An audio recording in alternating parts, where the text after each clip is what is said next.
વાત કરીએ જૂનાગઢની તો જૂનાગઢ 13 લોકસભા મધ્યસ્થ ચૂંટણી કાર્યાલય ખાતે બેઠક યોજાઈ છે કે જ્યાં જે વિકસિત ભારત સંકલ્પ યાત્રા 2024 મોદીની જે ગેરંટી અનુસંધાને બેઠકનું આયોજન કરવામાં આવ્યું છે, જ્યાં મોદીની ગેરંટીની મંડળના સંયોજકોની યોજાયેલ બેઠક અંતર્ગત જૂનાગઢ સાંસદ રાજેશભાઈ સહિત અનેક અગ્રણીઓ ઉપસ્થિત રહ્યા। ત્યારે આ તકે મોટી સંખ્યામાં ભાજપના કાર્યકરો પણ ઉપસ્થિત રહ્યા। વિકસિત ભારત સંકલ્પ 2024 માટે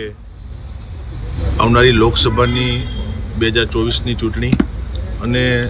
સમગ્ર દેશમાંથી 1 કરોડથી પણ વધારે લોકોના સૂચનો મળે અને એ પ્રમાણેનું ભારતીય જનતા પાર્ટીનું આવનારી લોકસભાની ચૂંટણીની અંદર સંકલ્પપત્ર બને માટે ગત 26 તારીખે અમારા રાષ્ટ્રીય અધ્યક્ષ જેપી નડ્ડાજી દ્વારા દિલ્હી ખાતેથી આ યાત્રાનો શુભારંભ કરાવેલો હતો। થોડા દિવસ પહેલાં ગુજરાત ખાતે પ્રદેશ અધ્યક્ષ CR પાટીલજીના અધ્યક્ષસ્થાને ગાંધીનગર કમલમ ખાતેથી આ શુભારંભ કરવામાં આવ્યો છે અને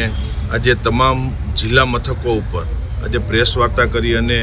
આજે આ યાત્રાનો શુભારંભ કરવા જઈ રહ્યા છીએ। મારો સૌભાગ્ય છે કે આજે જૂનાગઢ ખાતે આ વિકસિત ભારત સંકલ્પપત્ર 2024 માટે આવવાનું થયું છે। સંકલ્પ ભારત માટે અલગ અલગ બૂથ સુધી અમારા ભારતીય જનતા પાર્ટીના કાર્યકર્તાઓ બૂથ સુધી જવાના છે અને 1 કરોડથી વધારે લોકોના સૂચનો માટે જૂનાગઢ જિલ્લો જૂનાગઢ શહેરની અંદર અમારા કાર્યકર્તાઓ દ્વારા અલગ અલગ સ્થળે બૂથ સુધી જઈ અને સુઝાવ પેટીની અંદર પોતાના સૂચનો મોકલી શકે, એકત્રિત કરી શકે માટે આથી આ